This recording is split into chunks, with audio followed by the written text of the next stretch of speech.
بسم اللہ الرحمن الرحیم۔ ہمارے محبوب صلی اللہ علیہ وآلہ وسلم کا ارشاد پاک ہے کہ جو کوئی شخص عمل سنانے اور شہرت کے لیے کرے گا نا تو اللہ جل شانہ اس کو شہرت دے گا،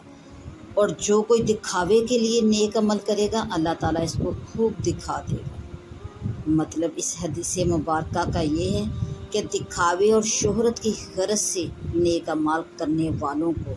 ایک سزا ان کے عمل کی مناسبت سے یہ دی جائے گی کہ ان کی اس ریاکاری اور منافقت کو خوب مشہور کیا جائے گا،